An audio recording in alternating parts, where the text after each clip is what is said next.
Vue du banc, le podcast pour comprendre le jeu, vous est présenté par PMU.fr.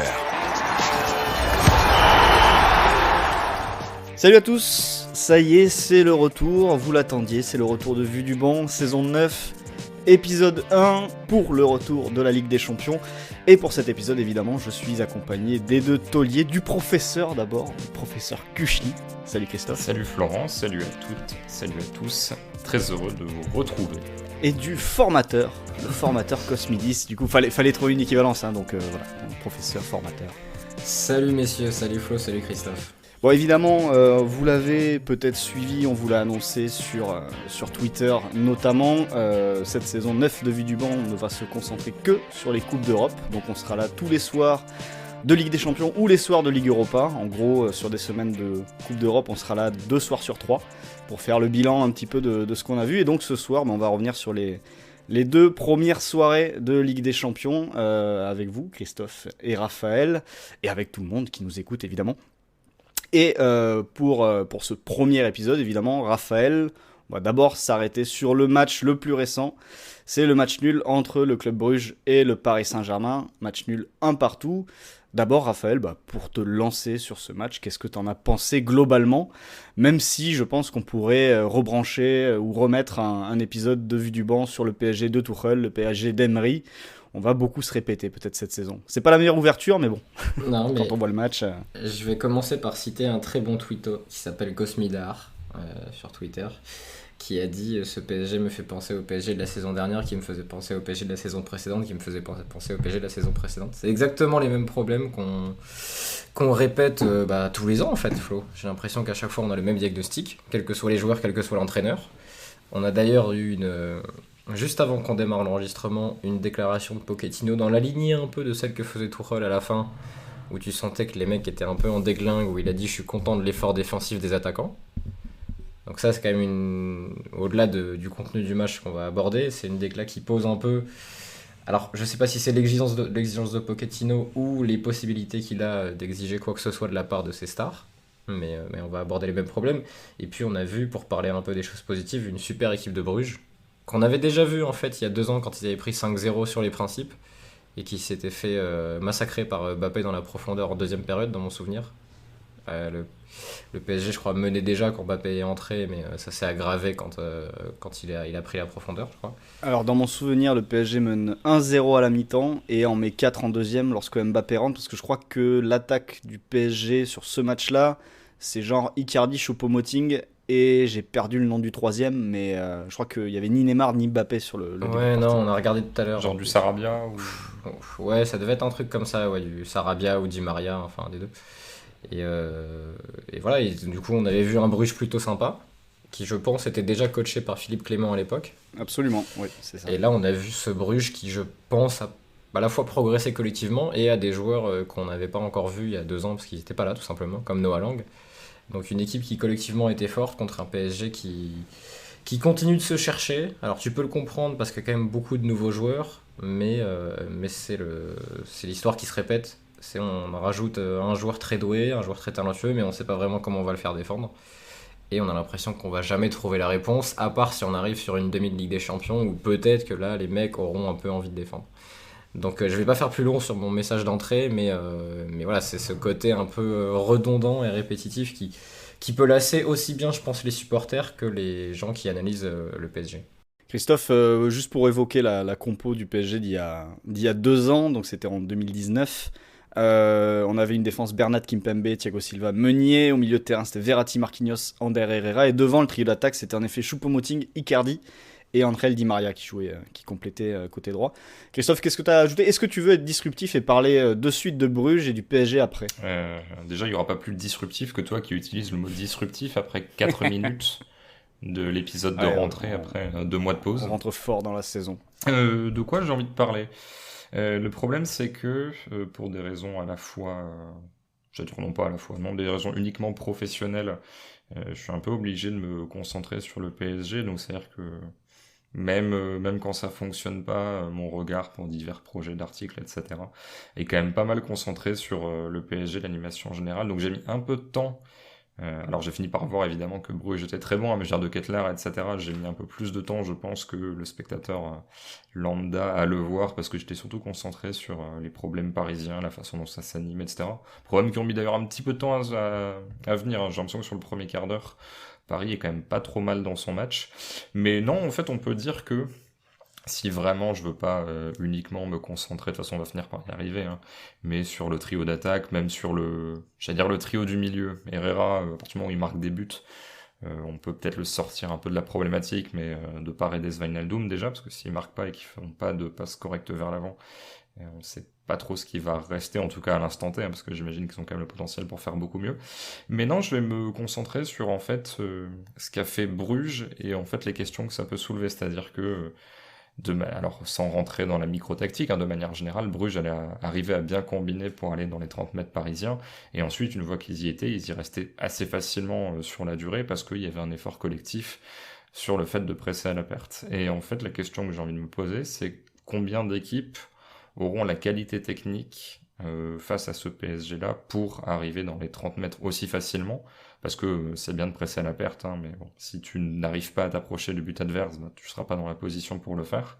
Et j'avoue que cette notion d'effort-là, tout le monde peut la faire. Maintenant, il faut être en bonne position. Et je me dis que déjà dans la poule, et City et Leipzig le feront. Ils sont capables. Et autant j'ai même pas envie de parler du son, on se concentrera pas forcément là-dessus dans Vue du banc cette saison, mais du PSG en Ligue 1, parce que je pense qu'il y a un trop gros écart, même si des équipes comme Lyon, notamment, doivent s'inspirer de ce qu'a fait Bruges, mais je me dis très clairement que les caractéristiques de Bruges sur ce match-là, qui ont mis en lumière certaines faiblesses du PSG, City et Leipzig pourront le faire sans doute même encore mieux. Donc ça me rassure pas forcément sur l'idée que Paris se qualifie, je sais pas, mais en tout cas puisse vivre une phase de poule assez sereine. Ouais, bah, Raphaël, ce qu'évoque Christophe, ça nous amène assez naturellement au 7+3. Donc 7+3 que tu adores. Et c'est vrai que quand tu vois ce qu'a fait Bruges sur ce match-là, notamment le fait de créer beaucoup de surnombres sur les côtés, où ils allaient combiner à 4 dans des zones excentrées, ce qui parfois pouvait leur enlever quand même des joueurs dans la surface de réparation. Parfois il y avait De Ketteler, Lang, etc. qui dézonaient, ils se retrouvaient dans la même zone, du coup ils arrivaient à trouver un décalage, mais derrière il y avait vraiment une seule solution peut-être dans la surface de réparation quand il n'y en avait pas du tout, et du coup Marquinhos et Kimpembe ont pu couper pas mal de situations comme ça. Mais cette capacité qu'avaient les Brugeois, Christophe, Brugeois, absolument, j'avais coupé mon micro, mais oui, ce sont bien les Brugeois. Qu'avaient les Brugeois justement à créer les décalages sur les côtés en combinant autour de, par exemple, Diallo, Kimpembe, Wijnaldum sur le côté gauche, ou Hakimi, Herrera, Marquinhos de l'autre côté. Ça a été très problématique, et ça, c'est vrai que Bruges a peut-être eu besoin de 4 joueurs, mais d'autres équipes plus talentueuses n'auront besoin que d'un 3 contre 3 pour faire une différence dans ces zones-là. Et là, il y aura peut-être plus de monde dans la surface à l'arrivée. Oui, et pour revenir sur ce que tu disais sur l'absence de nombreuses solutions pour Bruges dans la surface, et tu disais qu'il y en avait souvent une, c'était très souvent le mec qui arrive lancé en retrait dans un deuxième temps. C'est comme ça que Bruges égalise. C'est comme ça qu'ils ont une autre occasion en deuxième, où c'est De Ketteler, je crois qu'il fait un centre en retrait. Et je sais plus. Un tir contré. Ouais, je sais plus si c'est contré ou s'il siffle un hors-jeu un moment sur l'action, mais c'est un peu le même genre de séquence. Donc oui, en effet, il n'y avait pas forcément de joueurs au deuxième, mais c'est vrai que cette densité sur les côtés pour construire, pour créer des décalages, il y avait un petit côté Atalanta sur cette idée-là, de mettre du monde sur le côté et ensuite de créer un décalage, mais tu n'avais pas Zapata dans la surface, disons. Donc ça t'a enlevé une solution, parce que ce Zapata, ça pouvait être De Ketteler, mais il était souvent assez mobile et ailleurs pour jouer. Mais tout ce que vous avez dit par rapport à ça, par rapport à Leipzig, par rapport à City, c'est quand même une inquiétude, parce que déjà ça va venir vite. C'est-à-dire que le PSG dans 2 semaines reçoit City, qui là vient d'en coller 6 à Leipzig. Alors Leipzig ne fait pas le meilleur début de saison de son histoire, mais c'est quand même une équipe à qui il faut en coller 6. Et alors on avait un peu les mêmes inquiétudes pour le PSG c'était la saison dernière, quand ils passent tout près de sortir de la poule, et que finalement ils arrivent à se qualifier dans une poule où il y avait déjà Leipzig et l'autre Manchester. Mais ouais, collectivement, t'as l'impression qu'en fait, alors je sais pas, est-ce que c'est parce que les pré-saisons, les joueurs sont absents, parce qu'il y a trop de choses, les JO, les Copa América, les Euros et compagnie, mais t'as l'impression que année après année, en fait, la pré-saison ne sert à rien au PSG. C'est-à-dire que là, est-ce que le PSG est plus avancé collectivement aujourd'hui qu'il ne l'était l'été dernier ou qu'il ne l'était l'été d'avant ? Est-ce qu'il y a un retour de prépa où on a senti ce PSG plus fort collectivement qu'une équipe adverse. Je suis pas convaincu là-dessus. Donc en effet, quand tu vas tomber contre les City et les Leipzig qui occupent mieux la surface et qui ont des joueurs pour attaquer cette surface-là, il va falloir que Kimpembe et Marquinhos sortent des matchs de patron, ce qu'ils n'ont d'ailleurs pas forcément fait ce soir. Sur certaines situations, ils ont été un peu fébriles, notamment en première période, où Marquinhos perd quelques ballons faciles, Paredes aussi dans des zones assez basses. Ouais, il y a eu, ils ont été quand même très gênés par, je sais pas ce que t'en as pensé, Raphaël, le pressing de Bruges, leur capacité à sortir très vite, très fort dans le dos des Parisiens. Ouais. Ça, c'était très intelligent et c'était très bien fait. Et c'est vrai que ça les a poussés à la faute plusieurs fois. On n'a pas encore les stats des ballons perdus ou des ballons récupérés par Bruges dans le camp adverse. Mais je serais pas surpris que sur le rapport de force, Bruges ait gagné plus de ballons dans le camp adverse que le PSG dans le camp des Belges. Et ils ont été bons pour maintenir la pression, même après 6-7 passes réussies par le PSG, où souvent quand Herrera ou Wijnaldum recevaient le ballon, ils étaient dos au jeu sous pression. Et soit ils arrivaient à la contrôler et se retourner, mais il fallait éliminer un joueur, soit ils remettaient pour un central qui finalement faisait la même chose avec un autre joueur, qui à nouveau était dos au jeu. Par contre, quand le PSG arrivait à voir plus loin et à jouer dans le dos de ces milieux-là, quand ils arrivaient à toucher Neymar, Messi, tu sentais que finalement tu étais plus très loin de faire une passe qui allait tout casser, mais t'as pas eu la vivacité, notamment Neymar, pour faire cette différence derrière. Mais c'est une équipe qui en tout cas va empêter tout le monde. Je pense qu'ils peuvent jouer de la même façon contre City et en prendre 7, ou un peu moins. En tout cas, ça ne m'étonnerait pas, par exemple, parce qu'ils ont une manière de jouer tellement ambitieuse et tellement radicale qu'ils s'exposent à beaucoup de choses. Mais contre ce PSG-là, qui n'est pas du tout sûr de lui collectivement et qui n'a pas de repères, et en plus, physiquement, on n'a pas des joueurs capables de faire d'énormes différences pour l'heure. Ouais, c'est un super match de la part de Bruges, et après on parlera de leurs individualités qui n'étaient pas là il y a 2 ans, mais il y a énormément de choses sympas chez Bruges, et c'est une vraie équipe de Ligue des Champions, je trouve, pour le coup. Après, Christophe, on peut évoquer maintenant le PSG avec ballon, avec la première de la MNM, tant attendue. Finalement, ça n'a duré que 50 minutes à peu près, je crois, puisque la sortie de Mbappé, c'est aux alentours de c'est ça, 51e minute exactement, sur blessure aux chevilles, puisqu'a priori, il a les chevilles fragiles, d'après Pochettino après le match.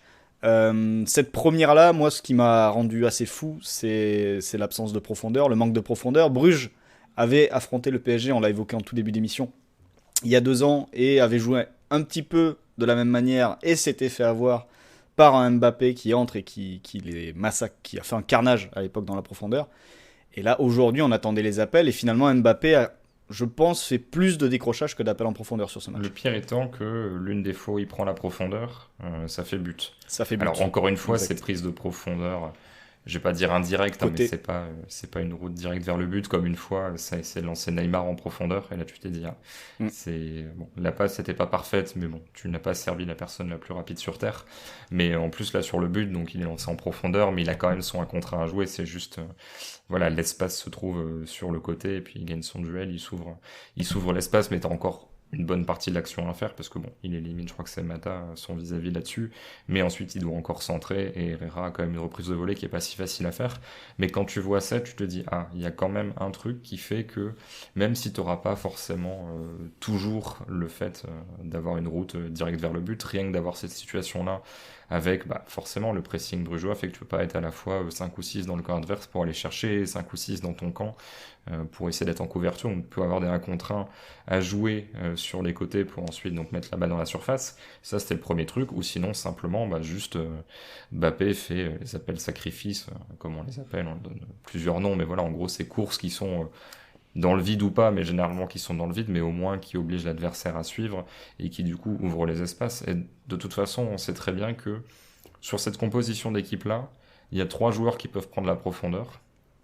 C'est, j'allais dire 3, non, il y en a même 2. C'est Mbappé et c'est Hakimi. Je pensais à 3 parce que sur la fin de match, j'ai vu Nuno Mendes et je me suis dit, bon, Diallo va pas forcément faire de vieux os à ce poste de latéral gauche et Mendes peut prendre la profondeur. Mais les projets de jeu qui font monter des latéraux pour qu'ils prennent la profondeur, soit qu'il faut que ça soit vraiment un circuit très répété, type Alba, et encore une fois, il la prenait, mais il arrivait un peu en deuxième rideau, ça avait vraiment bien fixé à l'intérieur, et je pense pas que le PSG ait la construction possible pour fixer à l'intérieur aussi longtemps, pour ensuite pouvoir lancer Alba, ou alors il faut que tu sois sur un système de piston. Alors Hakimi potentiellement peut jouer sur une position moyenne de piston, même en étant latéral de défense à 4. Maintenant, ça fait quand même light si Mbappé fait pas forcément ces appels-là en profondeur. C'est-à-dire que tes deux premières lignes de 3 joueurs, finalement, quasiment tout le monde soit va demander dans les pieds, soit va donner dans les pieds, mais ne va pas ensuite faire le pass et va juste faire le pass et rester en soutien. Alors Mbappé peut caler les ballons, peut les recevoir, il n'y a pas de souci. Le problème, si c'est lui fait ça, que Messi fait ça, que Neymar fait ça, faut que tu sois à un niveau technique colossal pour que et même à un niveau d'entente footballistique, de compréhension des déplacements des uns des autres, pour que le fait de faire des passes façon cabine téléphonique, Xavi, Iniesta, Busquets à l'époque, pour que ça crée des espaces. Et j'avoue que je me pose la question, est-ce que c'est l'histoire d'un match, formule classique? Est-ce que Bruges a fait quelque chose d'intéressant? Parce que des matchs comme celui qu'a fait Nsoki, tous les adversaires ne vont pas forcément être capables de le faire. Mais j'avoue que d'être aussi inopérant, aussi prévisible, sachant que tout le monde te dira, il n'y a pas besoin d'être nous, entre guillemets nous, enfin n'importe qui te dit Messi, Neymar peuvent plus tellement courir, ils le font d'ailleurs quasiment plus depuis des années. Faut que Mbappé le fasse, sinon tu seras face à un problème d'occupation de l'espace qui est comme si en NBA tu mets 5 mecs qui tirent pas à 3 points quoi. Tu les mets tous dans la raquette, ok, tu peux peut-être avoir des bons enchaînements, des petits passes évades et je donne, je reçois, je bouge, n'empêche que tu maximises pas du tout l'occupation du terrain. Ouais, c'est ça Raphaël, si on reprend le précédent trio où Messi et Neymar étaient là, il y avait Suarez devant et c'était le Suarez dans son prime, le Suarez qui faisait des courses sur tout le front de l'attaque, qui prenait énormément la profondeur, qui attaquait l'espace. Neymar le faisait aussi assez régulièrement, notamment sur les transitions. Aujourd'hui, Neymar est plus forcément capable de faire autant de sprints qu'il y a du coup 5 ans. Ouais, Barcelone c'était 5-6 ans, 7 ans. Ouais, c'est ça, 6 ans la Ligue des Champions. Du coup, aujourd'hui, le bon fonctionnement et la complémentarité de ce trio repose concrètement sur l'envie et la capacité de Mbappé à apporter des courses et à apporter du jeu long et apporter notamment ce que Christophe évoquait, du sacrifice. Et est-ce que ça colle à un joueur qui veut être numéro 1 à l'avenir ? En tout cas, tu aurais pu écrire l'article que j'ai écrit dans l'équipe hier.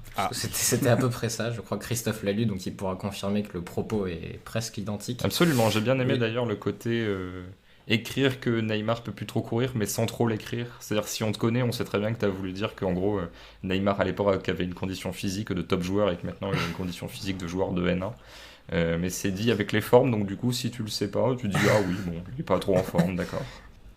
C'est l'écart entre Cosmidis et Cosmidar, tu vois, c'est vraiment, il y a le double personnage. Oui, non, mais tu parlais de Neymar, et c'est vrai que c'est quand même une donnée hyper importante avant qu'on passe à Mbappé dans la recherche de profondeur, et en effet Suarez était une machine là-dessus parce qu'il était capable de décrocher et d'attaquer la profondeur dans la foulée, ce qui était quand même très très fort, mais Neymar était capable quand même d'appels, pas forcément très longs, mais de petits appels en rupture dans le dos de la défense, pour lui ou pour ouvrir une piste, que ne serait-ce que pour Jordi Alba ou pour un Suarez qui croiserait sa course. D'ailleurs, j'avais mis des exemples dans l'article pour l'équipe. Et aujourd'hui, c'est un truc mais qu'on n'imagine même pas. Est-ce que vous vous souvenez d'une course de Neymar ? Ah, il y en a une ou deux ce soir là. Il y en a une ou deux. En fait, il y en a même une dès la première minute ou deuxième minute de jeu où je me dis peut-être que. Puis finalement. Alors peut-être.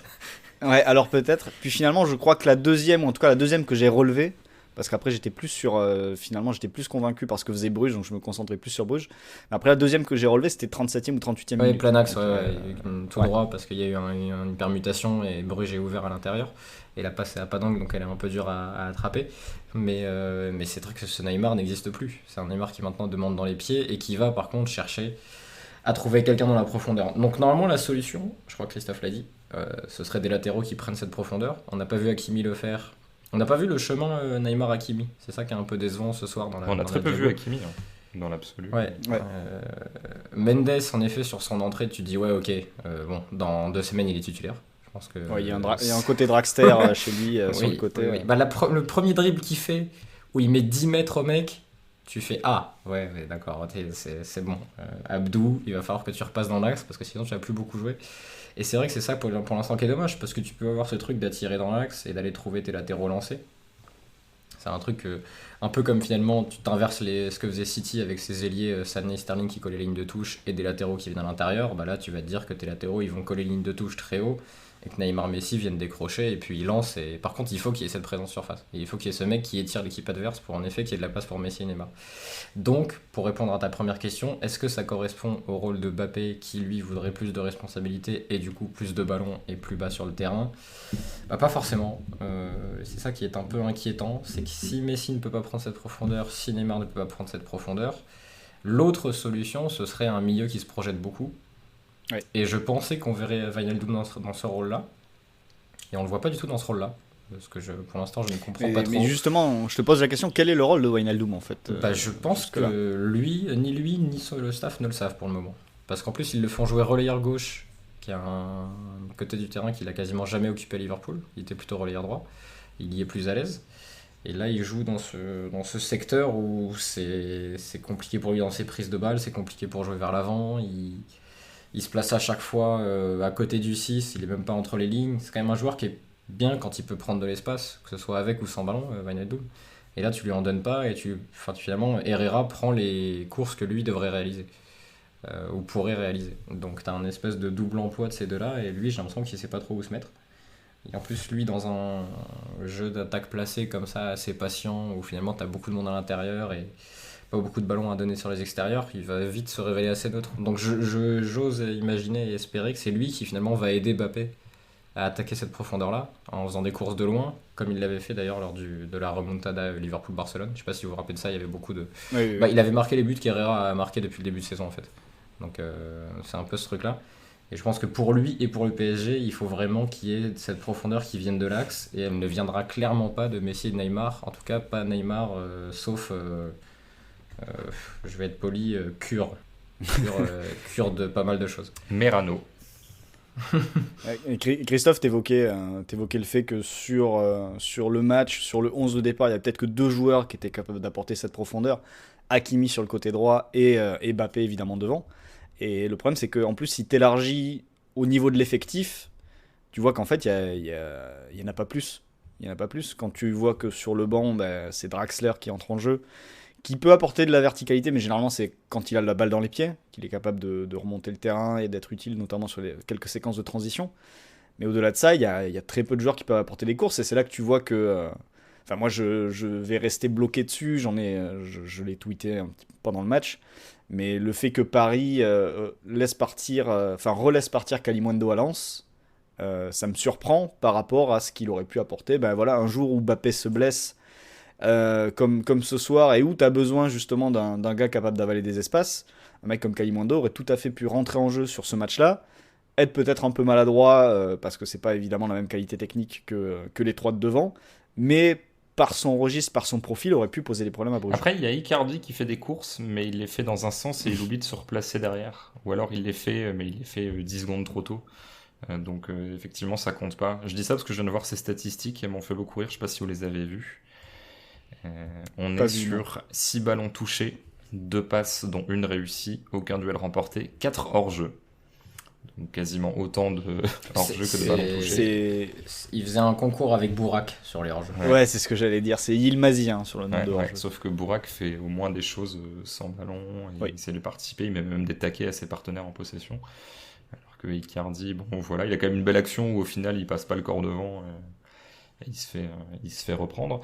Non, mais t'as tout à fait raison. Après, c'est toujours un petit peu bizarre de se dire que Kalimundo pourrait être la solution quand t'es le PSG, mais à ce niveau-là, on est quand même plus que sur une question d'individualité, de talent brut. On est sur des questions de profil, de fonctionnalité, d'adaptabilité dans des effectifs pour vraiment apporter des choses. Comme Braithwaite au Barça, hein. C'est du Braithwaite au Barça. Ouais, alors mais j'allais justement me servir de ce point de départ-là pour te dire que ok, Kalimundo, mais... Alors, encore une fois, on le juge avec les yeux de maintenant. Moi-même, je n'avais pas forcément saisi à l'époque le talent des 2 joueurs qui ont aussi progressé Diaby, à jouer à l'étranger, mais Diaby et Nkunku sont 2 parmi les... Je ne veux pas donner de chiffres, mais sont 2 joueurs qui prennent extrêmement bien la profondeur. Diaby a marqué ce week-end, Nkunku a mis un triplé ce soir face à City, dont 2 buts de la tête il me semble, j'ai pas vu le 3e. Je dis pas qu'eux auraient été les réponses et qu'en jouant 20 minutes par-ci par-là ils auraient pu avoir le même niveau que là ils ont avec des staffs qui font des vidéos personnalisées où ils sont hyper responsabilisés, etc. Mais c'est vrai que quand tu te dis qu'en plus les mecs viennent de chez toi, que c'est pas il est passé, genre Lo Celso ou j'en sais rien. Bon, Lo Celso aurait pas apporté dans ce contexte-là, hein, mais Guedes par exemple, qui est un mec qui prend la profondeur, de dire il est passé, tu l'as revendu. Oui, bon, tu pouvais pas forcément t'en douter, et puis c'est un mec ultra irrégulier. Autant là, Diaby, Kalimuendo, Nkunku sont quand même un peu des mecs du sérail, donc c'est un petit peu embêtant. Surtout que dans le même temps t'as pris Icardi par exemple. Si t'avais pris personne et que tu dis il faut uniquement vendre, ça sera embêtant, mais ça sera vraiment à surveiller. Limite ça sera une espèce de cas d'école, savoir est-ce que tu peux gagner des matchs de très haut niveau si personne ne prend la profondeur. Et si aucun de tes attaquants ne défend aussi, parce que là quand même t'as cité Icardi plus les 3 qui ont démarré le match, t'as aucun mec qui peut défendre de manière régulière et fiable. Donc en gros tes 4 premières options offensives, si tu comptes pas Di Maria qui a été suspendu je crois, elles ne peuvent pas défendre. Mais elles ne veulent pas pour ou ne veulent pas, on va dire ne veulent pas, mais comme si tu t'embrouilles avec eux tu sautes, en fait tu t'as pas le choix. Après je pense que Neymar peut pas, que Messi aurait du mal, et que Icardi, je sais pas du tout où il en est, je comprends pas ce joueur, mais je veux dire Mbappé pourrait dans l'absolu. Oui, non, Mbappé pourrait. Mais vu que ça fait 3-4 ans que tu lui demandes plus, tu vois, d'un coup, Kylian, vas-y, parce que là, les autres, vraiment, ils veulent pas, quoi. En plus, t'essayes de le prolonger en même temps. Enfin bon, c'est toute une galère, mais ça va être un vrai... Et c'est quoi d'ailleurs, c'est quoi le dernier 7+3 qui gagne vraiment une... C'est quoi, c'est Barça 2015 C'est le Barça 2015, ouais. Mais ça défendait quand même plus, hein. Ça défendait quand même plus à la perte. Et t'as parlé des contre-attaques tout à l'heure, on a oublié d'y revenir. C'était une équipe qui contre-attaquait super bien. Là, Neymar et Messi actuellement... À part donner un ballon long pour Mbappé, je vois pas comment ils peuvent contre-attaquer. Alors après, t'as Hakimi et Mendes sur les côtés, mais c'est pas Messi et Neymar qui vont se retrouver au bout de l'action, quoi. Et puis le 4+3 du Barça qui défendait plutôt quand même très bien sa surface. C'est-à-dire il n'y avait pas un joueur comme Paredes qui par exemple sur le but, sur le repli est un petit peu en retard par rapport à Van Aken et du coup permet l'ouverture pour le centre en retrait. Après, tu vois, je sais pas si c'est la confirmation officielle ou s'il faudra attendre un peu, mais que malgré Neymar, Mbappé, Messi, le PSG est toujours différent, ou plus ou moins différent quand il y a Verratti ou quand il n'y a pas Verratti, quoi. Tu peux changer les attaquants, mais ça reste le mec le plus marqué en termes d'identité de jeu et de performance collective. Après, je sais pas s'il aurait changé quelque chose sur la partie défensive. En revanche, en effet, Christophe, Paris aurait sans doute eu moins de mal à ressortir les ballons. Oui, clairement. Face au Tu aurais pu avoir justement ce truc du 1 contre 1 Mbappé face à un latéral ou autre, tu aurais pu l'avoir beaucoup plus souvent. Parce que au bout d'un moment, il aurait quand même fait l'appel s'il voit la balle partir et s'il voit l'espace à attaquer, j'imagine. Et c'est vrai que tu aurais pu aussi... Alors, c'est pas trop payé, mais t'aurais évité aussi sans doute le quasi carton rouge de Paredes qui a un bug devant sa surface, ou si Marquinhos c'est je pense un pas ou un pas et demi un peu plus en avant, et du coup tu peux pas avoir le truc, oui, il va être le premier sur la balle, il est en train de revenir couvrir, ta carton rouge, et là je pense que le match, si t'as rouge au bout de 10 minutes, tu as encore beaucoup plus de chances de le perdre, mais c'est vrai que Verratti, dans ce contexte-là, t'es obligé de le mettre. En plus, si t'as rouge, il sort quel attaquant ? Il en sort pas, hein. Il met Messi en 10. Il joue en 4-2-1, il joue en 4-2-1-2, je pense.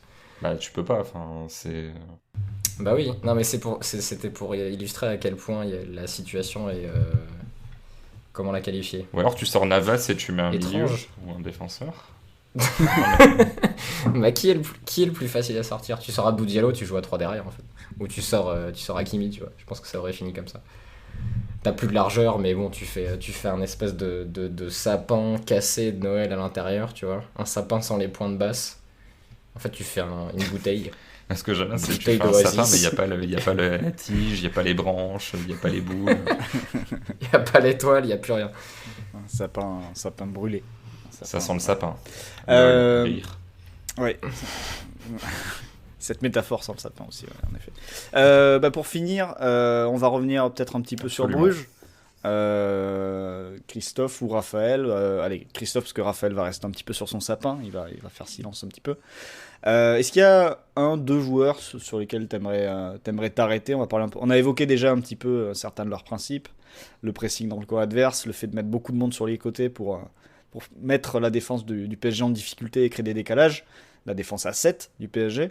Mais côté joueur, est-ce qu'il y en a 1, 2, 3 que tu as particulièrement Je vais apprécié? laisser De Ketelaere à Raphaël. Toi, je peux te laisser, si tu veux, Van Aken, que tu avais comparé à un Miku fan carrière, un peu plus grand, évidemment, parce que je pense que ça doit être l'un des meneurs les plus grands de Ouais. l'histoire du foot. Au-dessus du 90, il doit être vers les 92, 95, je pense. Ouais, je crois Non, que c'est ça. deux petits noms qui sont pas forcément les meilleurs, hein, 94. Deux petits noms qui m'ont marqué. Ensuki, parce que j'avais lu le papier donc, de l'équipe le matin même, qui citait notamment Urcea, qui disait qu'il avait vraiment un potentiel incroyable, que juste, ça, pour des raisons X ou Y, ça s'était pas du tout bien enchaîné du côté de Nice. Et sincèrement, je l'avais dit plusieurs fois dans ce podcast l'année dernière, c'était pour moi le plus mauvais joueur de Ligue 1 ou pas loin, parce qu'à Dijon, il y en avait quand même quelques-uns qui étaient un petit peu costaud dans le domaine aussi, mais qui n'étaient pas forcément réalignés. Je crois que c'est Chala notamment, enfin, qui n'étaient pas forcément régulièrement alignés. Ensoki, lui, notamment en Ligue Europa, avait pas mal enchaîné, et honnêtement, il y avait une incompréhension de certaines bases défensives du foot qui était assez énorme. Mais tout le monde dit, ouais, il a un potentiel énorme, mais sinon, de toute façon, il n'aurait pas été pris. Je crois que c'est 12 millions par Nice à l'époque, et je l'ai trouvé vraiment très intéressant, très agressif. Alors, c'est plus facile de défendre comme ça en avançant que défendre sa surface pour certains joueurs, et je pense qu'il en fait partie. Mais un Ensoki niveau l'année dernière, Bruges aurait totalement explosé. Là, j'ai trouvé assez intéressant. Premier truc, et sinon, Noah Lang qui fait peut-être pas son meilleur match quand même, parce que beaucoup estiment qu'en tout cas l'an dernier c'était le meilleur joueur du championnat belge, notamment Will Steele, qui est depuis devenu adjoint à Reims, quand on l'avait eu sur Coparena dans Projet de jeu, qui nous disait que c'était, peut-être pas assez nettement, mais que c'était le meilleur joueur du championnat. Là, il a pas tout bien réussi, mais il y a quand même des prises de balles, des premières touches, capacité à aller vers l'avant, à provoquer. Des crochets, il y a des crochets qui font très très très Ouais, très, alors très c'est mal. quand même pas à ce niveau-là, mais t'as un peu le côté les dribbleurs à la Neymar d'il y a quelques années, quoi. Quand les mecs sont encore vifs. Bah, surtout en termes de gestuelle. Il y a une gestuelle très neymarienne dans le crochet. Donc en fait, c'est quand même. Je trouvais que finalement l'effectif de Bruges se complétait assez bien, au-delà, tu vois, de l'esprit collectif, défendant l'avancement, etc. Genre Noah Lang avait plus ce côté finesse technique, alors que Sowa était beaucoup plus vertical, beaucoup plus direct. De l'autre côté, Van Aken un peu plus, qui courait, etc., mais dernière passe. Enfin, je trouvais finalement que cet effectif-là, en tout cas sur ce match-là, donnait vraiment l'impression d'être bien construit. Et d'ailleurs, il n'y a aucun changement avant la 92e. C'est que donc, il n'y avait pas besoin de retoucher à tout ça.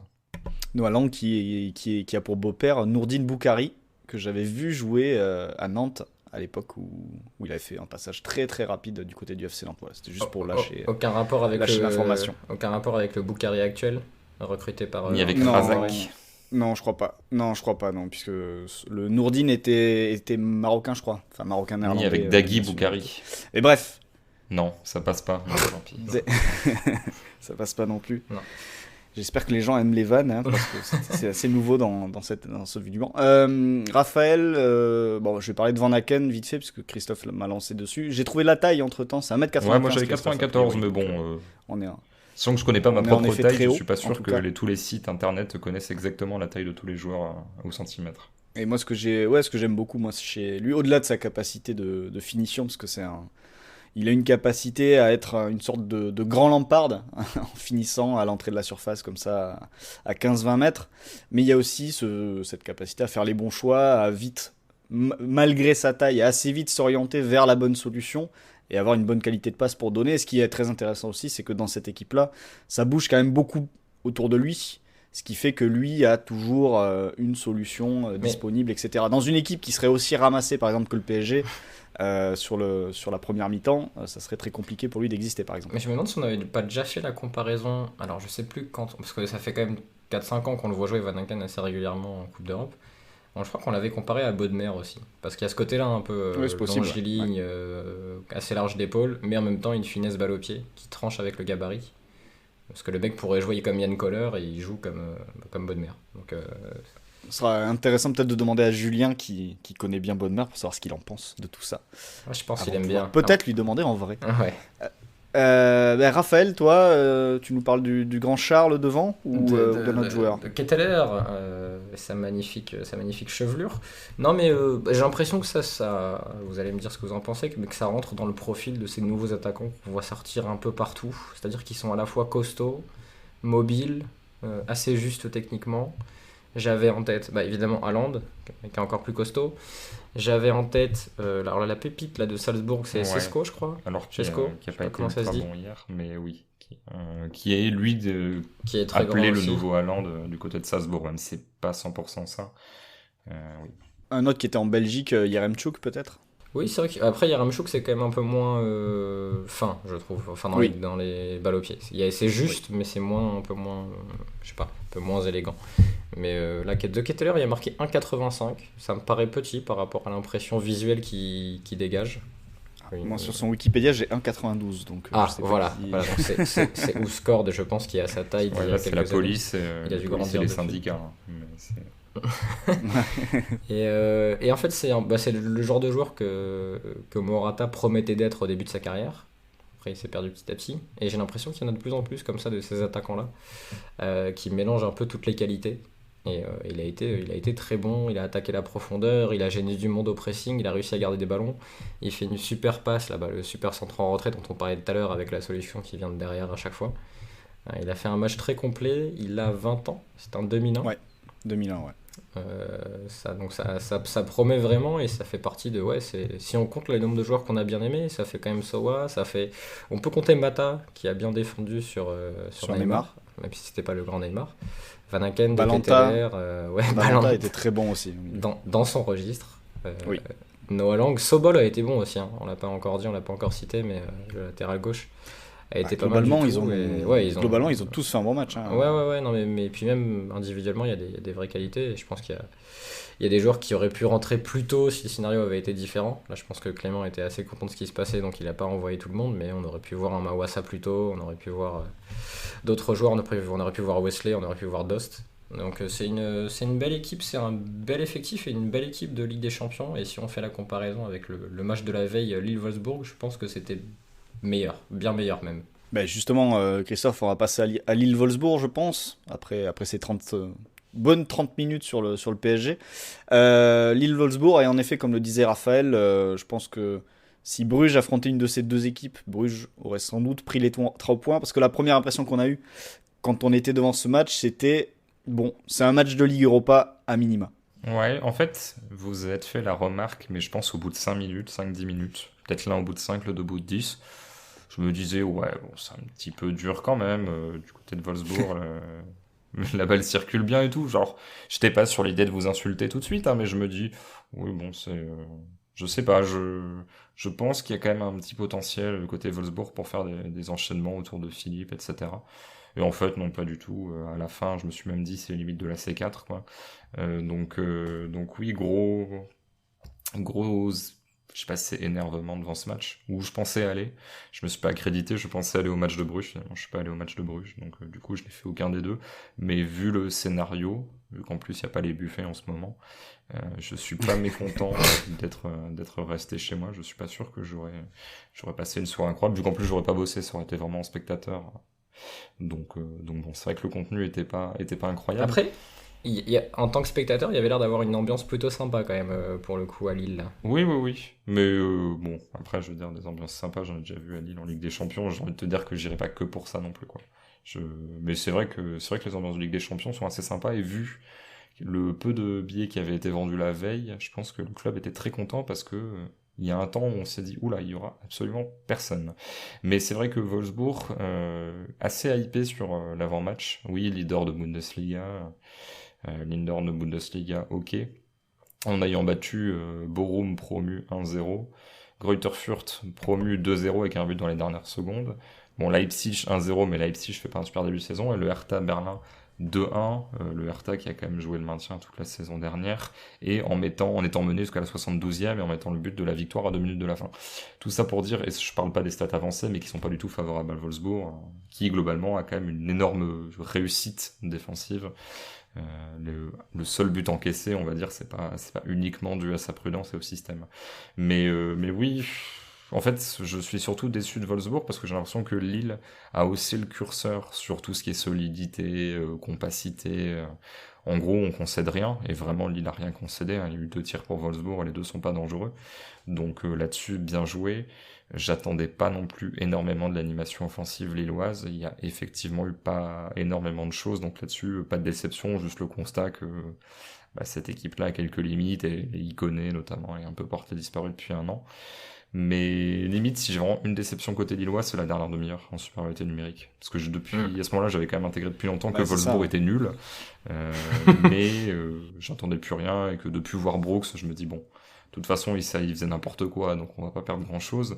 Mais à ce moment-là, tu te dis, du coup, il y a quand même un décalage structurel d'être à 11 contre 10. Donc il y a peut-être des zones à attaquer, des choses comme ça. Et au final, t'es pas plus dangereux à 11 que tu ne l'étais en égalité numérique, quoi. Ouais, justement, Raphaël, on va, je pense, s'arrêter sur cette dernière demi-heure, parce que sur l'heure précédente, je pense que Christophe a fait le tour. Lille était. Ouais, tu veux rajouter quelque chose ? On peut dire que ça démarre mal pour Lille quand même. C'est-à-dire que sur le début de match, sur quoi, les 10-15 premières, Christophe, on va dire, ils ont vraiment pas beaucoup le ballon. Même s'ils concèdent aucun tir avant, je sais pas, la 50e. Mais effectivement, il y a des décalages. Tu te dis, il faut pas grand-chose pour qu'il y ait un centre et que Weghorst te mette une tête, quoi.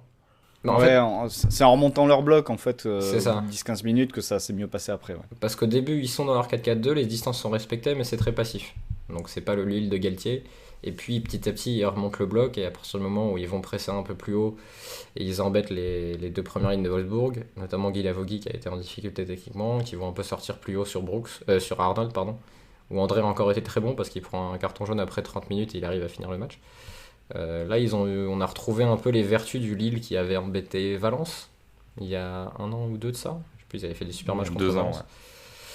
Contre l'Ajax aussi, où ils avaient su les embêter. Donc voilà, on a retrouvé un peu ce Lille-là. Donc ça, je pense que c'est le truc qu'il fallait dire quand même avant l'heure de jeu. Dire ces choses-là, même si offensivement, il y a des choix qui parfois étaient un peu aberrants. Et puis la dernière demi-heure, je sais pas sur quoi tu veux orienter l'analyse, Flo. J'imagine qu'on va devoir quand même parler des entrants. Non, mais juste déjà pour parler de la dernière demi-heure, donner quelques chiffres. Juste le moment donc, où il passe à 11 contre 10. Certes, on est à 9 tirs à 1 pour le LOSC, notamment cette tête, Christophe, de Burak Yılmaz, qui doit être. Je suis même pas sûr que c'est au 6 mètres, il est peut-être à 3 mètres. Il a 3 mètres, ouais. Parce qu'en fait, j'ai regardé les XG, je me suis dit, Lille est quand même assez haut, donc j'ai cherché d'où venait le truc. Et j'ai vu que c'était genre à 0,7. J'ai dit putain, 0,7. Donc en gros, équivalence penalty.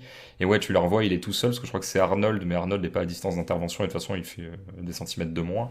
Et il est vraiment à 3 mètres du but sur un corner, quoi. Donc, c'est quoi ? Oui, c'est sur la déviation d'André au premier poteau, tête de fou. C'est une tête en plein milieu du but sur le gardien, quoi. Et donc, 9 tirs à 1 sur cette période-là, mais dans le jeu, seulement 2 tirs pour le LOSC. Je pense que ça résume un petit peu cette fin de match, sachant que les 2 tirs dans le jeu sont des tirs à l'extérieur de la surface aussi. Donc voilà, pour résumer les difficultés. Mais c'est vrai que je vais te laisser parler de Liadji, mais c'est vrai que sur le plan de l'équipe, ça a manqué peut-être d'un peu de dépassement de fonction dans ces dernières minutes. Alors certes, tu jouais peut-être avec le frein à main parce que tu avais la peur évidemment d'en prendre un et de te faire ridiculiser à 10 contre 11 parce que tu prends un contre alors que tu n'arrives pas à marquer. Mais il y a des situations que j'ai encore en tête parce que je les ai revues dans la journée où tu as des gros espaces à attaquer, notamment sur les côtés, notamment entre le défenseur et le latéral, où il y a très peu de joueurs qui font ces courses-là. Je pense à André qui aurait pu en faire une, notamment en deuxième mi-temps. Et finalement, celui qui en fait en fin de partie, c'est Onana qui en fait une et qui a 2 doigts d'aller chercher le penalty. Qui fait la course demi-espace que les relayeurs de City font un peu moins maintenant, mais faisaient tout le temps à l'époque, surtout David Silva, relayeur. Et alors le ballon, je crois, c'est pour le coup, Liadji lui donne bien. Il me semble que Liadji est côté gauche sur l'action parce qu'à un moment, Gourvenec inverse les ailiers, il met gauche à gauche et droitier à droite. Non, ou Yazidche à droite, pardon. Et Liadji là fait la passe dans le bon tempo. Bon, c'est à c'est 1 mètre que ça se joue le péno. Donc ça c'est dommage. Mais c'est vrai que c'est le genre de variété offensive qu'on n'a pas vu de la part du LOSC. Ça centrait très vite. Ça centrait trop vite, ouais. Et trop loin. Sans avoir. Et de très loin, quoi.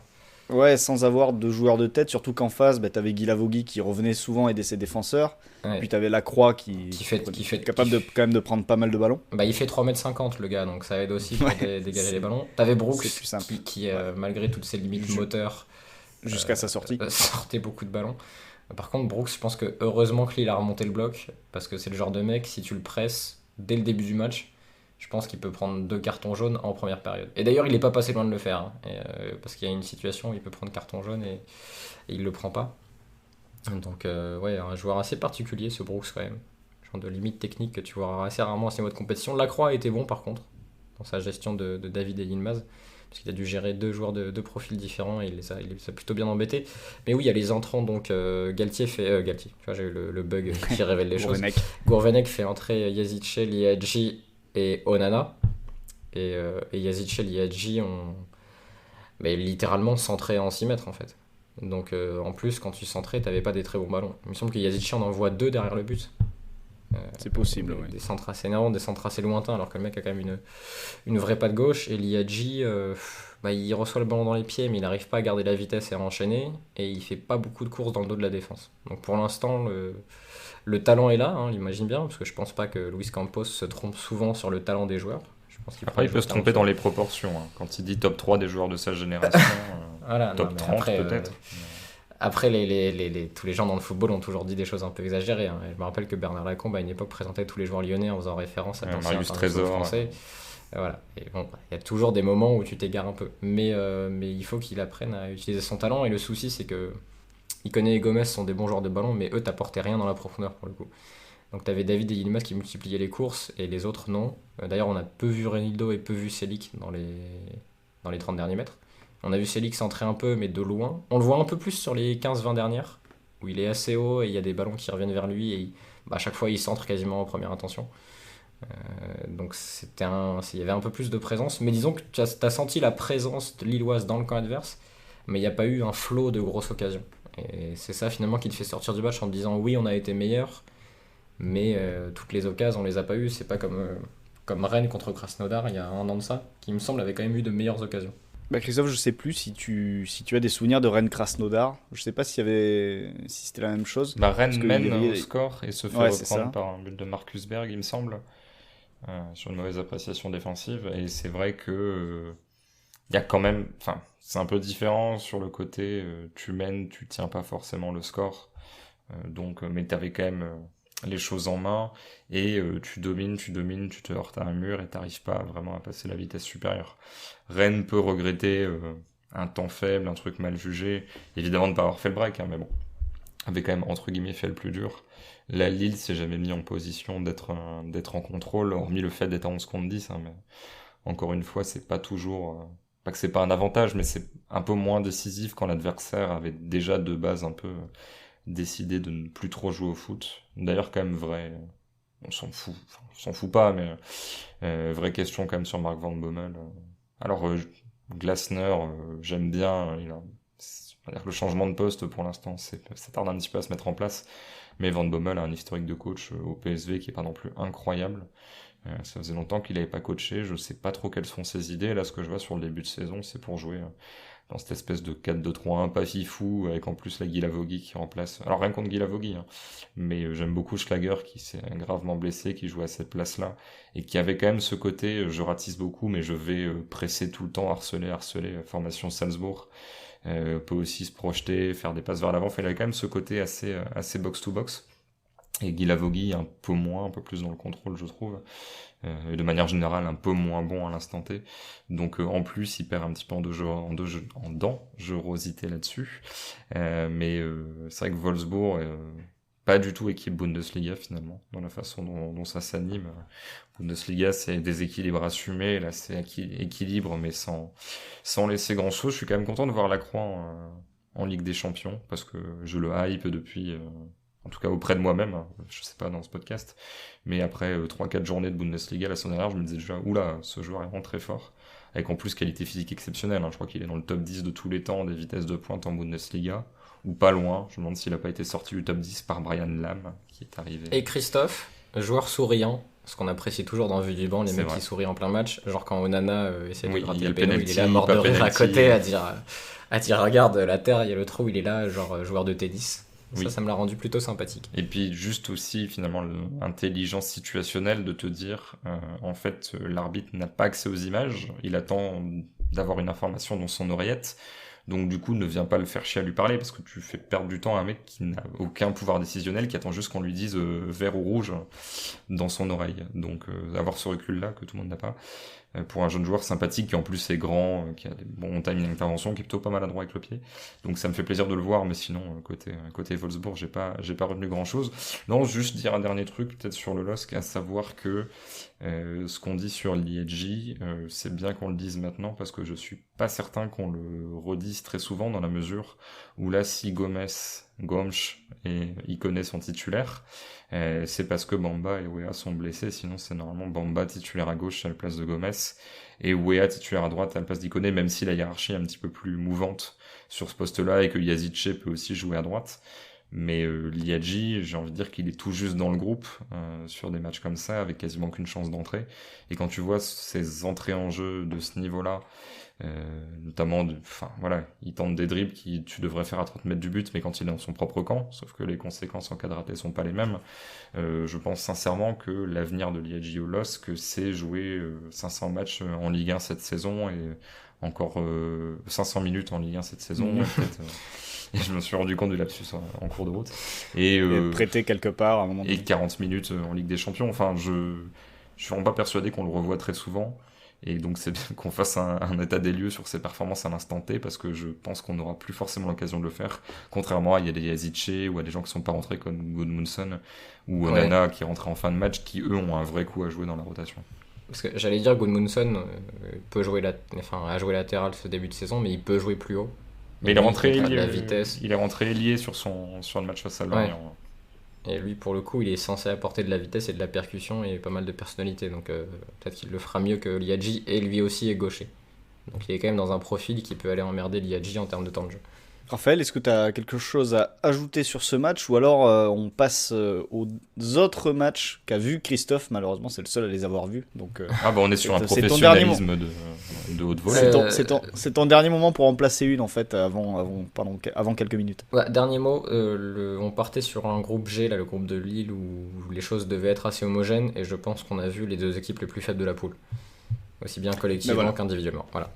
Transition parfaite, puisque Christophe, on va parler des deux autres équipes de la poule, Séville et Salzbourg, qui se sont affrontés dans un match qu'on peut qualifier de... Je sais pas, est-ce qu'on peut le qualifier d'idiot, ce match, par rapport à toutes les fautes qu'il y a eu, toutes les bêtises, mais très sympa aussi. Il y avait les deux, quoi. Ah oui, non, très sympa, mais très bête. C'est-à-dire que vraiment tout le monde était à fond. Et du coup, les cerveaux n'étaient plus oxygénés, et il y avait des décisions prises dans la précipitation. Je dis ça, après, faut pas considérer que tout ce qui était sur le terrain, c'était du n'importe quoi, à la façon... donc, dire quand même le score. Là, c'était un partout, but sur penalty de Sucic pour Salzbourg et de Rakitic pour Séville, mais avec deux penalties ratés côté Salzbourg, Adeyemi et Sucic qui avait chambré, qui avait fait « je vous entends pas » à la tribune de Séville sur son premier, qui a évidemment retour de karma à rater son deuxième. D'ailleurs, deux penalties non cadrés, donc là des vrais ratés, ce qui est quand même relativement rare. On a quand même plus souvent des arrêts de gardien que des gens qui tirent soit à côté, soit sur le poteau. Mais non, mais au-delà de... En fait, le match est bête parce que 4 penalties et les 4 sont évitables, en fait. Alors, souvent, les penalties sont évitables, mais là, t'as quand même des choses où... le premier, c'est Diego Carlos qui fait une faute tactique, sauf qu'il pense être hors de la surface. Donc, il sort à fond sur le mec, sur Adeyemi pour le faucher, mais en fait, Adeyemi était déjà rentré de quelques centimètres dans la surface. Donc, c'était un peu con. La deuxième, c'est Navas qui veut accompagner le débordement encore d'Adeyemi, qui va un peu vers le poteau de corner, enfin en gros qui sort en 6 mètres, et il le pousse, mais sauf qu'il le pousse vraiment en fait, et une fois que maintenant t'as la vidéo, tu vois l'image, tu fais non, ça ne peut pas passer. En plus, le mec en face fait 60 kilos, donc oui, en plus, tu pousses un mec. Il va beaucoup plus loin, et c'est pas Jonathan David qui essaye à chaque fois de se relever, là, il a pas cherché à comprendre, il s'est dit bon, je sens une poussée, je me laisse valser. Et le troisième, c'est une sortie de Boulou, je ne comprends pas ce qu'il fait, il sort totalement à contre-temps, il défonce Adeyemi qui obtient quand même 3 pénaux, et qui aurait pu... Alors, pas potentiellement d'obtenir la 4e, mais à un moment il fait un débordement où en fait il rentre dans la surface, il marche le long de la ligne de sortie de but. Il met un crochet dans les 6 mètres. Il fait des crochets et tu te dis putain, je connais cette histoire, il passe trop de temps dans la surface pour pas se faire faucher à un moment. Finalement non, mais c'est vrai que ces mecs là qui naviguent comme ça, qui passent 5-6 secondes de la surface balle au pied à dribbler avec la balle très proche du pied, dans des matchs comme ça tu te dis oula, il y aura un nouveau penalty. Finalement non, suivi par Séville. C'est une faute, je crois, de Weber, qui a une charge par derrière. Il me semble, ouais. Qui sort un peu trop fort sur En-Nesyri, ouais, qui avait pris la position de haut but. Et justement, dans le côté bête du match, il y a aussi le rouge d'En-Nesyri qui ajoute en plus à l'ensemble, puisque rouge sur une simulation, sur un deuxième carton jaune pour une simulation absolument grotesque. Oui, Thomas Pesquet, je pense, l'a vu depuis la station. Il a vu qu'il y avait... J'ai une question, Christophe. Oui. Sur ce match. Sur WhoScored, Salzbourg est annoncé en losange. En 4-4 de losange, est-ce que c'était vraiment ça ?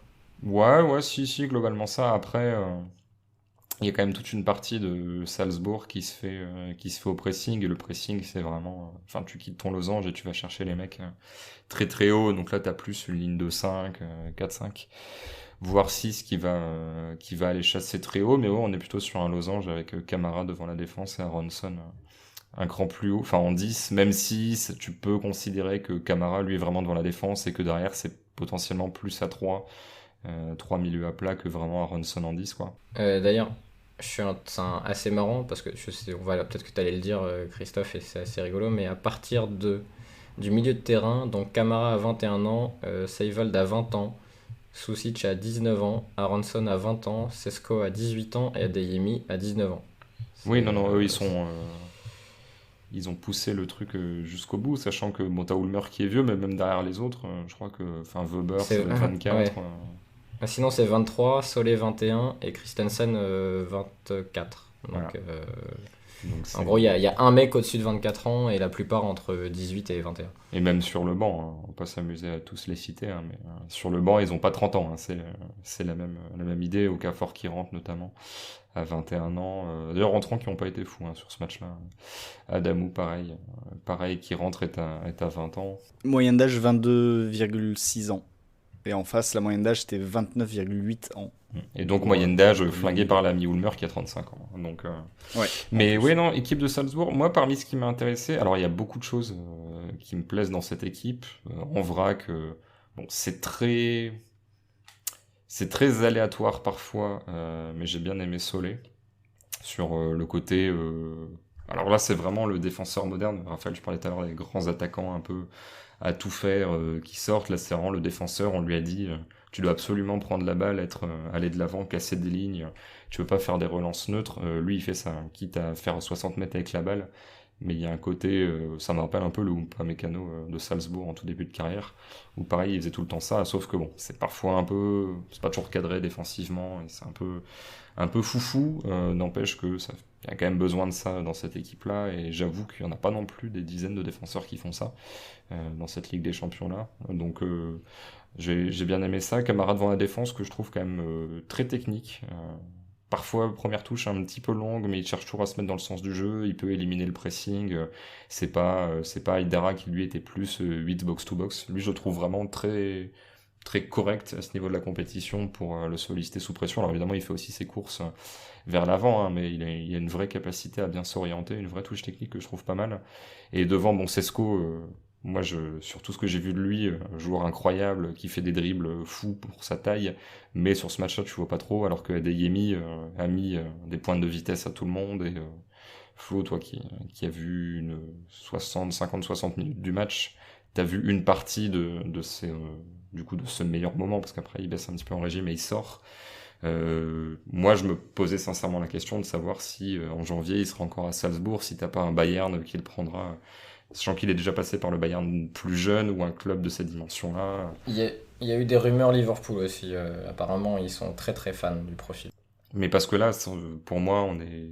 Enfin, tu vois, Liverpool a pris Minamino, je peux le comprendre. À l'époque, ça n'a pas forcément fonctionné. Mais là, pour moi, on est vraiment sur quelqu'un qui peut être impactant sur un 8e de finale de Ligue des Champions, quart, demi, finale, pas forcément. Mais sur ce que je vois là et sur son début de saison, il marque à tous les matchs de championnat autrichien, certes, mais il marque quand même. Il y a quand même des qualités, ne serait-ce que dans l'explosivité et dans l'envie de courir sans ballon, qui le mettent soluble quand même dans le football de très haut niveau. Et puis déjà appelé par Flick avec l'Allemagne. Et déjà buteur, ouais. Et déjà buteur, ouais, en plus par-dessus.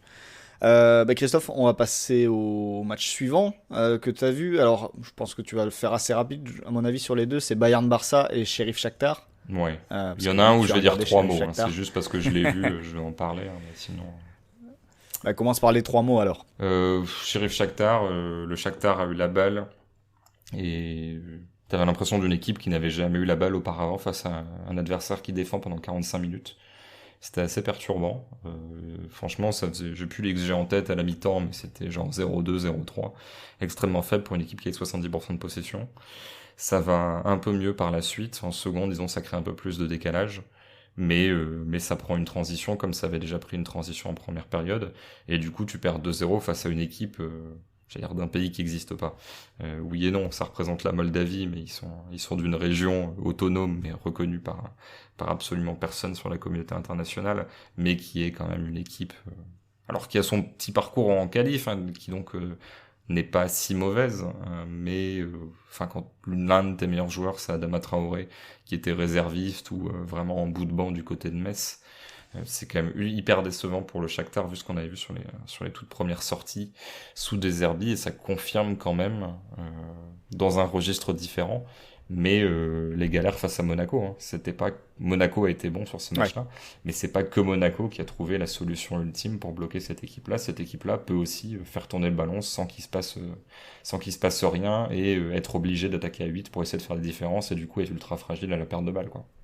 Pour dire à quel point les joueurs du Sheriff sont anonymes, pardon, je vous coupe, il y a un joueur qui s'appelle Ado, qui selon Ouskord fait 0 cm et 0 kg. Ils ont 0 info sur ce joueur, donc, mais il a été présent au milieu quand même, donc bravo à lui, l'homme de 0 cm et 0 kg. Je regardais s'il y avait d'autres joueurs qu'on connaissait, il y a un Thiel, je sais pas si c'est la même famille que Vincent Thiel. Il s'appelle Sébastien Thiel, mais je ne sais pas en effet. Je crois que c'est donc et il y a un Cristiano qui a mis un doublé de passe D et qui est l'homme du match face à Piatov qui a la pire note du Shakhtar. Oui, bon, Piatov, là le premier but, en fait, tu le vois en direct, tu fais ah putain, reprise de volée, pleine lucarne. Et en fait, bon, c'est reprise de volée au milieu, plus ou moins à hauteur de tête du gardien, qui lui se la met lui-même dans la lucarne, parce qu'il est Piatov, et que Piatov est très mauvais. Et c'est un running gag qui n'est pas un gag de cette émission. Chaque année, on parle de Ligue des Champions, chaque année on voit le Shakhtar, et chaque année Piatov est mauvais. Et c'est bien triste que le gardien titulaire se soit blessé. Et donc le deuxième match, c'était l'affiche qu'on voulait nous vendre sur cette première journée, Christophe, entre le Bayern et le Barça. Bon, il y a eu un Inter-Real aussi ce mercredi soir, mais qu'on n'a pas vu. Mais tu as vu donc Bayern-Barça, un match qui était déséquilibré sur le papier et qui l'a été aussi sur le terrain. Oui, c'est ça. Affiche, quand tu vois cette ligne de 3, Araujo, je sais jamais comment on dit, Araujo, Piqué, Eric Garcia, avec des pistons Sergio Roberto, Jordi Alba, en 2021, parce que certains, Jordi Alba, Piqué, ça fait tout à fait le job il y a 5-6 ans. Aujourd'hui, et Jordi Alba qui était malade, pareil. Ouais, qui était malade et qui sort blessé, et qui est blessé pour 1 mois, comme Pedri qui s'est blessé pour 1 mois. Donc c'est-à-dire que tu prends déjà ce 11-là, et tu enlèves ces 2 joueurs-là et t'imagines les remplaçants. Donc on va bien rigoler ou pas. Là, pour te dire, c'est un certain Alex Baldé, je crois qu'il a 17 ans, qui a remplacé Jordi Alba. Ah oui, je le connais. Joueur binational guinéen comme Moriba. Et j'ai déjà vu. Et donc, Pedri termine le match, mais tu as aussi les entrées de Mingueza, de Coutinho, ça fait plaisir d'avoir ces nouvelles, de Gavi et de Demir, donc on est sur... ça doit être 17 ans pour Gavi, Baldé, 18 Demir, Mingueza doit être à 21, et Coutinho est décédé depuis 5 ans. Donc tout ça pour dire que déjà de base, les bancs sont pas les mêmes, et l'équipe qui termine pour le Barça est pas incroyable, sachant que ça commence avec une attaque à 2, même si ça pouvait être 1+1, de paille Luc de Jong. Et qui dit Luc de Jong dit que le Barça était tenté d'envoyer des longs ballons. Donc c'est-à-dire que tu avais des séquences où du coup le Bayern pressait, parce que le Bayern pressait déjà énormément au départ, et ils ont pris Nagelsmann. Donc Nagelsmann n'a pas de raison de faire des choses différentes de Flick, vu que c'est à peu près les mêmes principes sans ballon. Résultat, soit ça essayait de relancer, ça perdait les ballons, et au bout d'un moment ils en ont eu marre, et donc ils balançaient des longs ballons sur De Jong, qui du coup perdait ses duels face à Upamecano ou Zule, qui sont plus costauds que lui, et meilleurs dans les duels. Donc ça faisait un peu mal au cœur, en fait, c'était même pas genre, le Barça a essayé d'attaquer, a joué, mais bon, s'est fait prendre sur des pressing traps, et s'est fait attaquer dans la profondeur, et terminé. Là, c'est vraiment à la fin, le Barça ne jouait même plus du tout comme le Barça tel que tu l'imagines. Et il restait plus grand chose. Et tes deux moteurs qui sont censés être De Jong et Pedri, ils étaient quand même dans une nasse incroyable entre Musiala, Sané, Müller, Goretzka, Kimmich. Ils en sortaient pas du tout. Donc ça, c'est le premier truc. Avec ballon, le Barça, bon, voilà, no comment. Mais sans ballon, d'ailleurs, je l'ai pas lu parce que je ne suis pas abonné, je suis plus abonné à The Athletic, mais Michael Cox a fait un article sur le pressing du Barça. Honnêtement, si c'est pour faire ça, les gars, pressez pas, comment dire, l'équipe de France. Il y a des sorties à contre-temps au total de Sergio Roberto, notamment une à la 38e, où il sort, mais littéralement, je pense, 2 secondes trop tard face à Alphonso Davies. Donc, du coup, je vous laisse imaginer le différentiel de vitesse quand Davies fait un passe-eva avec Lewandowski qui le fait repartir en profondeur. Sergio Roberto sort du cadre de l'image, quoi. C'est assez compliqué. Des Pavards tout seul à l'opposé, des lignes de passe pas coupées, enfin vraiment, au-delà du fait que cette équipe est largement moins forte sur le papier que le Bayern, qui est vraiment très fonctionnel. J'ai écrit ça sur Coparena dans le banquet cette semaine. Nagelsmann n'a plus besoin de faire comme à Leipzig, où il a inventé limite un système tactique ou un poste chaque semaine pour certains joueurs, avec des Nkunku qui enchaînaient relayeur, numéro 10, attaquant, latéral. Là, honnêtement, il reprend le 4-2-3-1 de Flick, il reprend les mêmes principes sans ballon. Ces ajustements, c'est juste des permutations, Musiala qui va jouer plus à l'intérieur, enfin vraiment des mini-trucs qui n'est pas forcément ultra utile de détailler comme ça sur un petit topo de 5 minutes du match, mais ça fonctionne parfaitement, il n'y a pas besoin de changer. Et la différence de niveau de préparation, de maîtrise du plan de jeu entre cette équipe-là qui a quand même changé de coach, même si c'est les mêmes idées, qui a quand même changé de coach pendant l'été, et le Barça de Koeman qui a déjà 1 an derrière lui dans ce club-là, et où cette équipe-là n'est pas fonctionnelle, avec ballon face à un gros pressing, pourquoi pas, mais qui même sans ballon ne sait pas fermer les angles de passe, ne sait pas quand sortir, etc.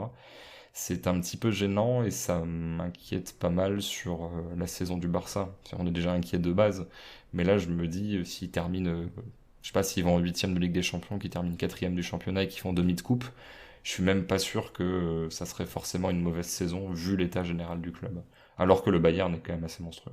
Raphaël, est-ce que t'as pas vu les matchs, mais est-ce que t'as un avis déjà sur le début de saison du Barça et ce qui les attend peut-être pour la suite, qui s'annonce en effet assez compliqué, comme le disait Christophe, vu le match et vu certaines prestations. Non, mais n'ayant vu aucun match du Barça cette saison. Non. Mais par contre, j'ai hâte de revoir Liverpool-Milan, parce qu'apparemment Liverpool a été très bon. Donc là, j'ai pas eu le temps de revoir des matchs encore. Et ce Atlético-Porto qui avait l'air sublime, avec 5 tirs au total, je crois, après 80 minutes. Ça s'est un peu emballé en fin de match. Mais je pense qu'on a bien fait de le squeezer. Mais l'Atlético, j'en ai déjà marre. Hein. Je vous annonce, là, on est le 16 septembre. J'ai déjà vu plusieurs fois. Je m'étais remis... allez, il y a Rodrigo de Paul qui arrive. Il y a Cunha qui arrive, même s'il joue pas forcément. Allez, la lancée de la saison dernière, ça peut être pas mal. Il y a 40 minutes à sauver du match face à l'Espagnol. Sinon, tout ce que j'ai vu, je vais pas dire que c'était acheté, mais ça n'avait pas grand intérêt. Mais d'ailleurs, comment ils... Parce que je veux bien le salary cap du Barça et de la Liga et tout ça, mais comment ils font l'Atlético avec leurs 8 attaquants là? Ils ont Suarez, Cunha, Correa, Joao Félix, Griezmann. Je suis sûr que j'en oublie un. Enfin, c'est... Donc techniquement, Llorente peut être aussi aligné un cran plus haut. Oui, non, je comprends pas. Sachant qu'en plus, il paye Simeone, je sais pas, à 30 millions par an. Ça a l'air totalement délirant, 3 fois plus que tout le monde. Ouais. Peut-être, c'est un grand mystère, Autre replay possible et intriguant quand même, Christophe, c'est le résultat de l'Ajax sur la pelouse du Sporting. Oui, le quadruplé de Sébastien 5-1, voilà, avec le quadruplé de Haller. Donc voilà, on en reparlera peut-être dans un futur épisode de Vue du banc. On se retrouvera dès demain avec la Ligue Europa. Mais avant, justement, on va faire nos paris avec notre partenaire PMU.fr sur la Ligue Europa. PMU vous présente la séquence prono. Les paris et le code VDB à l'inscription qui fonctionne toujours pour avoir 2 free bets de 10 € à l'inscription. Donc voilà, si vous voulez en profiter de cette offre qui courait déjà pendant l'Euro, l'offre continue à la rentrée. Donc n'hésitez pas, le code VDB au moment de l'inscription, le code promo. Je ne sais pas si vous l'utiliserez, Raphaël et Christophe, mais je vais quand même vous demander vos paris. Et on va commencer par Raphaël, puisqu'il se penche sur 2 représentants français en Ligue Europa et qui, on l'espère, vont quand même performer cette saison, parce que pour le coup, avec Lyon, Marseille et Monaco, on a quand même des candidats assez sérieux. Oui, le Lyon qui se déplace aux Rangers et Marseille qui se déplace à Moscou chez le Lokomotiv, le nouveau club de Ralf Rangnick, avec Alexis Beka, un des joueurs qu'on avait bien aimé lors de nos visionnages des JO. Alors un dé c'est peut-être le même, hein. C'était un des rares. Attends, C'est vrai que Savanier et Gignac avaient fait le boulot. On avait Ça. quand même bien aimé Anthony Cassi pour d'autres raisons, hein, qui avait connu des matchs compliqués. J'espère pourquoi Christophe est mort de rire à côté, il a dit un truc qui n'a rien à voir. Non, je suis pas très c'est vraiment Anthony Cassi. D'accord. Cassi Carnot. Je suis pas très inspiré là sur ces paris, donc je mise sur la technique de faire 2 paris sur des codes supérieurs à 3. Comme ça, si j'en rate un mais que je réussis l'autre, je finis gagnant sur l'ensemble. Et je vais commencer par Rangers-Lyon, où malheureusement, je crois que ça fait 2 ans qu'on nous demande de parler des Rangers de Steven Gerrard, qu'on n'a jamais le temps de le faire, Flo. Demain, on aura l'occasion. On aura l'occasion d'en parler. Je sais pas si c'est le meilleur moment, je crois qu'ils ont eu un début de saison assez difficile en championnat d'Écosse. Déjà, ils sont reversés en Ligue Europa, je crois. Ils tombent en barrage à un moment donné. Oui, ils étaient tombés en barrage contre une équipe... pas une équipe incroyable en plus. Je vais regarder ça, parce que là, du coup, ça m'intrigue beaucoup ce qu'on est en train de dire. On sent la préparation en tout cas, on voit que t'es oui, écoute, oui, tu vois, mais comme ça je peux corriger les erreurs que je dis parce qu'ils sont leaders du championnat d'Écosse, mais ils ont déjà perdu un match, alors que d'habitude ils avaient des stats incroyables. L'an dernier, je crois ils encaissaient un but tous les 5 matchs ou quelque chose comme ça. Donc, ils se sont fait sortir par Malmö en Ligue des Champions. 3e tour de qualification. Ça confirme ce que je disais, ils sont pas tombés non plus contre une équipe incroyable. Donc c'est un peu dommage, on aurait peut-être préféré les voir en Ligue des Champions. Et donc qui reçoit les Rangers qui reçoivent Lyon, qui a montré des bonnes choses lors de son dernier match, mais aussi toujours cette faiblesse dans la profondeur et à la perte de balle, où tu sens qu'ils peuvent prendre des vagues. Et c'est pour ça que j'imaginais au départ un match à but, mais les cotes sur les buts nombreux étaient pas très élevés. Donc je pars sur le match nul, et je crois que la cote est 3,35. Absolument. Donc j'imagine un 2-2, un 1 partout, quelque chose comme ça, entre les Rangers et Lyon, sachant que cette Ligue Europa, franchement, il y a pas mal de matchs intéressants dès demain. Mais par contre, c'est très très dur de pronostiquer cette compétition. J'ai vu des matchs où, par exemple, un Leicester-Naples ou un PSV Real Sociedad, j'ai aucune idée de ce qui va se passer. On continue avec toi, puisque tu vas nous faire le 2e club français. Avec une justification aussi qualitative. Lokomotiv Moscou contre Marseille. J'ai vu la déclaration de Sampaoli juste avant de citer ce pari qui disait « Les rotations sont nécessaires ». Ça, c'est une phrase qui m'inquiète toujours avant d'aborder la Ligue Europa. Parce que, alors Marseille a quand même un effectif plus long que par le passé, donc les rotations peuvent coûter moins cher qu'à certains moments. Ce sera peut-être l'occasion de voir des joueurs qu'on n'a pas eu l'occasion d'observer depuis le début de la saison. Mais Lokomotiv Moscou, c'est quand même donc le nouveau club de Ralf Rangnick, donc j'imagine un football agressif. Je pense que ça va envoyer, ça va presser haut. Et justement, ce sera intéressant de voir si les sorties balles de Sampaoli fonctionnent par rapport à ça. Et à l'extérieur, comme ça, une cote à 3,70 sur un match nul, je la prends. Je vais pas hésiter, je vais y aller.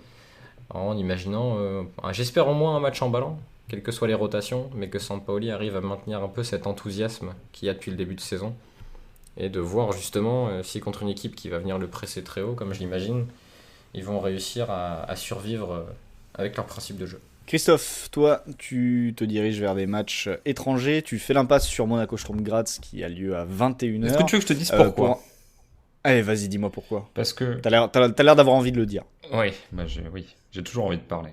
Tout simplement parce que j'ai lu l'équipe.fr, extrait de la retranscription de la conférence de presse de Kovac.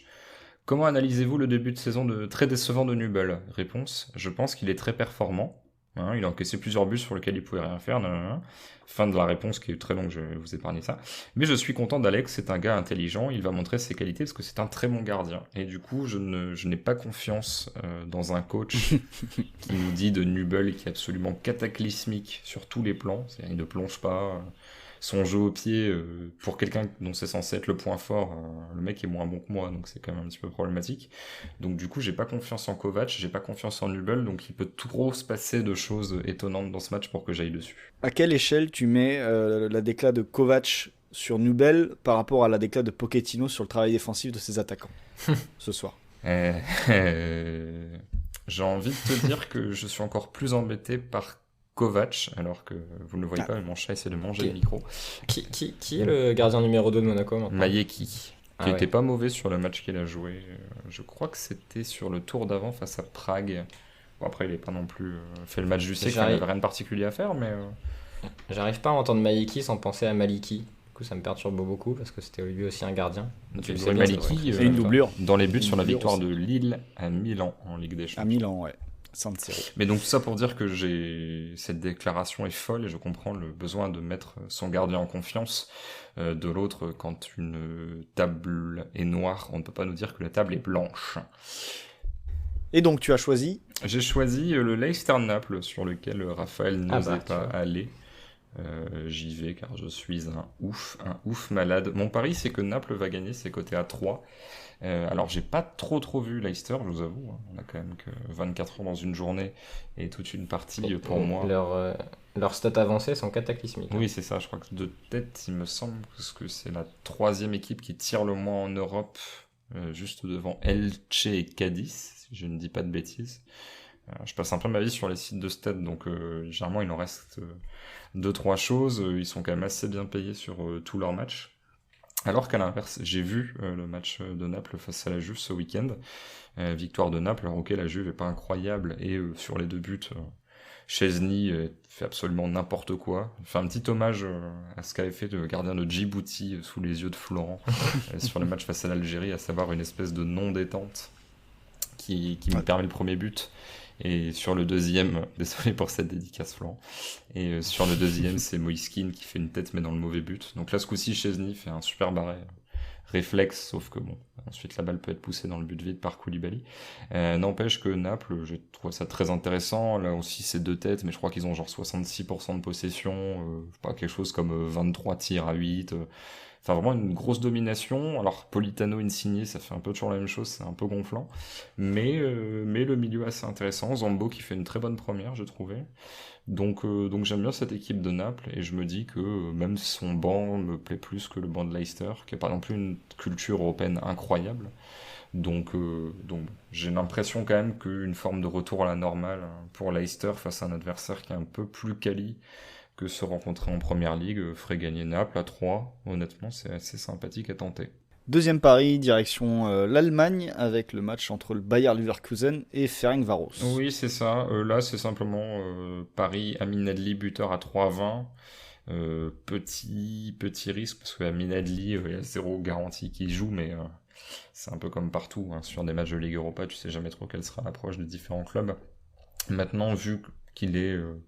généralement 2e, entre 1 et 3e entrant offensif sur les matchs de Leverkusen. Je me dis que si tu dois faire une rotation, il y a des chances qu'il soit amené à jouer. Et vu la débauche d'énergie de Leverkusen sur les matchs face à Dortmund, qui était assez énorme, là aussi j'ai écrit là-dessus sur Copa Arena. Bon, c'était plutôt orienté Florian Wirtz, mais j'ai parlé un petit peu du match. Match où tout le monde a couru, Wirtz, Paulinho, Diaby. J'imagine qu'Adli va prendre le poste sur l'aile, peut-être remplacer Diaby. Et sur ses entrées, il est généralement assez impactant. La première, il avait fait un poteau. Je sais pas trop ce que vaudra Ferencváros sur cette compétition, j'avoue. Hein, j'ai vu les noms de l'effectif, ça m'a pas inspiré grand-chose dans un sens ou dans l'autre. Mais voilà, je pense que de toute façon, Leverkusen a tendance à quand même bien réussir ses phases de poule en Ligue Europa. Nice s'en souvient, même quand ça fait tourner. Je pense qu'il y aura pas mal d'occasions, parce que même sur les rotations, genre si tu sors Chic, tu fais rentrer à Alario, ça va quand même être assez chiant pour la défense, ça va quand même ouvrir des espaces pour les ailiers. Donc voilà, et puis c'est l'occasion aussi de saluer ce bon vieux Adli qui a failli être borduré toute la saison à Toulouse et qui finalement s'en sort très bien en se retrouvant dans une équipe du Bayer qui est assez joueuse, qui va bien de l'avant et qui donne pas mal de munitions aux joueurs de son profil. Eh bien merci Christophe et merci Raphaël pour ces paris. On referme cette séquence et on referme ce premier épisode de la saison 9 de Vue du Banc, qui sera donc, je le répète, dédié à 100% aux Coupes d'Europe. Et puis, dire quand même, Florent, mini quand même, parce que c'est la première, tout ça, on a des questions, si on peut ne pas faire trop de SAV sur Twitter, etc. Dire quand même qu'on va essayer de faire des choses sur Twitch, qu'on a une chaîne Twitch, qu'on s'est lancé, oui, c'est vrai. On s'est lancé quand même sur Twitch pendant l'été, où on a fait pas mal de choses. En effet, on a une chaîne Twitch, donc où on fait des streams assez régulièrement, à la fois des débriefs de matchs, mais aussi des streams de Football Manager, par exemple, avec une partie en cours du côté de l'OGC Nice, et qu'il va falloir que je reprenne d'ailleurs. On a aussi la chaîne YouTube, puisque Julien Moment nous a rejoint et alimente pour l'instant quasi exclusivement cette chaîne YouTube, mais on va essayer de l'accompagner, ou en tout cas, moi, de mon côté, je vais essayer d'en faire aussi dans les semaines à venir, à partir du moment où mon planning se dégage un petit peu. On a évidemment aussi Copa Arena qui continue, 3,99€ par mois. Il y a des articles et des podcasts exclusifs dessus. On est en train de finir les sagas Euro, en tout cas la rediffusion des sagas Euro pour ceux qui les avaient déjà écoutés. Il y a des formats à écouter, notamment projet de jeu avec Christophe et la récente interview de Francaise. On a des interviews de joueurs aussi de Ligue 1 qui arrivent et qui sont en train d'être bookés. Il y a peut-être des nouveaux formats aussi qui vont arriver à la rentrée. On espère la reprise de Tout Simplement en Ligue 1 avec Raphaël. Bientôt. Edu et Yanis bientôt. Peut-être aussi un format sur le foot et le cinéma, n'est-ce pas Raphaël ? Oui, donc je ne révélerai pas le titre, parce que Christophe, je crois, le trouve pas du tout bien. Donc, non, ce que je trouve pas bien, c'est le délai entre le moment où tu as l'annonce et le moment où tu te manifestes à nouveau pour qu'on avance sur le dossier. Mais bon, ça c'est du cosmidisme comme on aime. C'est Cosmidar qui reprend les rênes. On va régler tout ça hors antenne et on vous donne rendez-vous demain pour le 2e épisode de la saison 9 de Vue du Banc, après les matchs de Marseille, de Lyon et de Monaco. Salut. Ciao. Cordiale rentrée. Vous avez tout compris grâce à ce podcast. C'est le moment de parier sur PMU.fr. PMU, que les meilleurs gagnent.